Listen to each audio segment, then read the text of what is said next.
সাগরদ্বীপ সফরে মুখ্যমন্ত্রী দুপুরে সাগর হেলিপ্যাডে পৌঁছবেন মুখ্যমন্ত্রী। সেখান থেকেই গঙ্গাসাগরের জন্য কয়েকটি প্রকল্পের উদ্বোধন করবেন মমতা বন্দ্যোপাধ্যায়। যাবেন ভারত সেবাশ্রম সঙ্গেও। কখন তিনি যাবেন, কি কি কর্মসূচি রয়েছে তার একটু ডিটেলসে জানবো। সোমরাজ রয়েছে ফোনে। সোমরাজ, দেখো, আজ থেকে দুদিনের গঙ্গাসাগর সফরে যাচ্ছেন মুখ্যমন্ত্রী মমতা বন্দ্যোপাধ্যায়। আজ দুপুর 1:30 নাগাদ মুখ্যমন্ত্রী মমতা বন্দ্যোপাধ্যায় সাগর হেলিপ্যাডে এসে পৌঁছানোর কথা। সাগর হেলিপ্যাডে এসে পৌঁছেই সাগর হেলিপ্যাড থেকেই কয়েকটি প্রকল্পের উদ্বোধন করার কথা আছে মুখ্যমন্ত্রী মমতা বন্দ্যোপাধ্যায়। আজ থেকেই শুরু হচ্ছে গঙ্গাসাগর মেলা এবং মুখ্যমন্ত্রী মমতা বন্দ্যোপাধ্যায় তারও আনুষ্ঠানিক উদ্বোধন করবেন বলেই এখনো পর্যন্ত সূত্র মারফত খবর। গঙ্গাসাগর হেলিপ্যাড থেকে একাধিক প্রকল্পের উদ্বোধন ও শিলান্যাস করার পর সড়কপথে সোজাসুজি রয়ে যাবেন ভারত সেবাশ্রম সংঘে।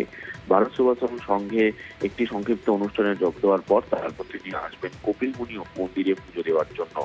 গঙ্গাসাগর মেলাকে কেন্দ্র করে তার প্রস্তুতি খতিয়ে দেখার জন্য প্রত্যেকবারই মুখ্যমন্ত্রী মমতা বন্দ্যোপাধ্যায় গঙ্গাসাগরে আসেন।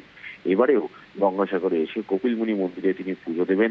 কপিলমুনি মন্দিরে পুজো দেওয়ার পাশাপাশি মেলার সার্বিক প্রস্তুতি তিনি খতিয়ে দেখবেন এবং তারপর আজ রাতে তার গঙ্গাসাগরেই থাকার কথা।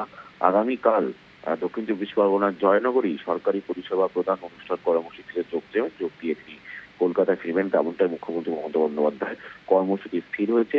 আজ মূলত সকালে ধনধান্য অডিটোরিয়ামে একটি অনুষ্ঠানে যোগ দেবেন। যোগ দিয়েই ডুমুরজলা থেকে সরাসরি হেলিকপ্টারে করে সাগর হেলিপ্যাডে পৌঁছানোর কথা মমতা বন্দ্যোপাধ্যায়। বেশ, ধন্যবাদ সোমরাজ।